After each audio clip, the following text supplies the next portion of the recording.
Hey guys, the Super Review Show for an episode of Rock Talk. This is a show where I break down albums that have significant meaning to me or anniversaries or whatever, and the album's just that good. You should definitely check out this album. Now, today, November 10th, in 1983, so 40 years ago today, this album by Billy Idol was released. I did a video about why you should listen to Billy Idol. Check that out as well. But we're talking about Rebel Yell today, ladies and gentlemen. Rebel Yell by Billy Idol has turned 40 years old today, November 10th, from 1983 to 2023. That's crazy. The title track is still played to this day on the radio all the time on classic rock stations, on Sirius XM. It's a really solid record overall. And I want to get into the track listing for a little bit in a minute here. I just want to share my life and my love of this album on just to quick shed some light on it. Billy Idol, I did see him live in 19? I saw him live with Bryan Adams, believe it or not. They did a co-headlining here in the Northeast at Jones Beach. It was a great show. Billy Idol opened up and he came out during Bryan Adams' set. And Billy Idol played pretty much the hits, like from Generation X and some solo stuff too. He closed out the show with White Wedding. That was the one encore song, but it's not on this record. But what is on this record is Rebel Yell, Daytime Drama, Eyes Without a Face is great. Blue Highway, he played Blue Highway as well. Flesh for Fantasy, Catch My Fall, Crank Call, Do Not Stand in the Shadows, and The Dead Next Door. All these songs are written by and arranged by Billy Idol and Steve Stevens, who also, I don't know if you guys know this, Steve Stevens was one of the guys who co-wrote the Top Gun anthem. From the movie Top Gun, he wrote the guitar solo for that. I don't know if you guys knew that. But yeah, this is not my copy of it. I'm actually borrowing it from a friend of mine. This is not my actual. I don't own this, but I'm doing it for this video. So, anyways, thank you for helping me out with that. Anyways, he played Rebel Yell. He played Eyes Without a Face. He played Blue Highway. He did play Flesh for Fantasy too. There's only 9 songs on this record. There's only 9 songs, but it is a really solid record overall. And I had to touch on it because it's 40 years old today, November 10th. There's the back. There's the front. Just a really solid collection of songs. Probably his biggest selling record too. Truthfully, I would say because it has, like I said, it has Rebel Yell on it.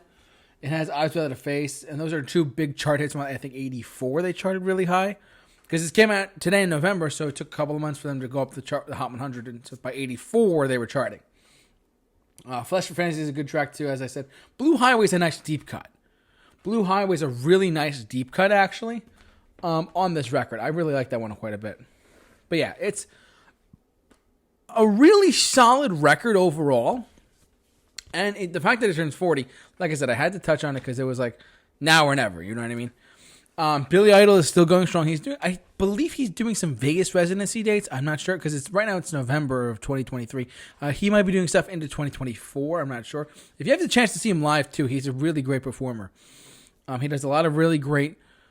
When I saw him live, the band was tight. The punk rock stuff. The Generation X songs went over well. Rebel Yell went over really well. He changes the lyrics actually to "With a rebel spell, she cried more." It's actually really funny. But coming off, the White Wedding was was the album or 2 before this.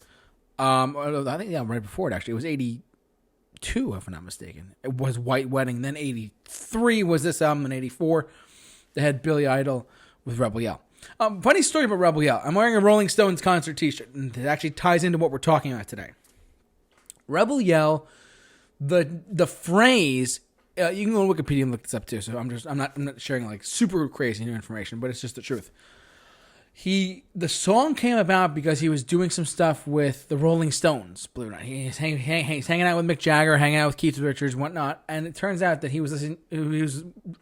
I forget specifically what the drink was, but it was like Rebel Yell cocktail or liquor. I forget what specifically it was. And he said, "Oh, wouldn't that be a great title for a song?" And sure enough, he created "With the Rebel Yell," and it still rocks to this day. That song is awesome. It kicks ass live. It's a solid track overall. And in fact, the part in the song where they're like, "I walk the wall for you, babe." You know what I mean? When they did that part there, they actually That was improv. He totally just walked up to the mic and just started saying stuff, and it just stuck. Kind of like when Guns N' Roses did Sweet Child O' Mine. The Where Do We Go Now? That part, they totally improvised, and the rest of that song after that. They didn't know where to go next from the song, so they just said, go with it, stick with it. And sure enough, that's the same thing with Rebel Yell. It worked out with that too. But without the Rolling Stones, we probably would have not gotten Rebel Yell. Based on that one encounter that Billy Idol had hanging out with the Stones. He was hanging out with Mick Jagger, Keith Richards, Charlie Watts, Bill Wyman. Brian Jones was dead at the time, still is, and Ronnie Wood. He was hanging out with the Stones, and sure enough, they came with the title Rebel Yell, and it just stuck with him, and now it's his signature song. So, but yeah, I just wanted to shed some light today on Rebel Yell by Billy Idol. Great album overall. Like I said, there's a couple deep tracks on them that I brought up briefly, like Blue Highway is one of them. Catch My Fall. Flesh for Fantasy is it charted, but it wasn't that memorable. Not many people remember it. Crank Call, Do Not Stand in the Shadows, Daytime Drama, and The Dead Next Door. Really good songs, just not as memorable as Rebel Yell or Eyes Without a Face or even White Wedding. It's not on this record, but you know what I mean? So, regardless though, what do you think? Have you heard this album? Happy 40th anniversary to Billy Idol's Rebel Yell. And sound off in the comment section below. Have you heard this record? Have you heard the Billy Idol? Have you heard of the song Rebel Yell? Whatever you guys think about there, jump down in the comment section below and share your thoughts on this video as well. Thanks so much for watching. Like, comment, subscribe, hit the bell for notifications, and subscribe to our channel. We do these all the time, and many more in 2024 because there's a lot of anniversaries coming up too. So, but for all of your rock talk videos and many more, keep locked on the Super Review Show. The J-Man is off to rock. We'll see you guys later.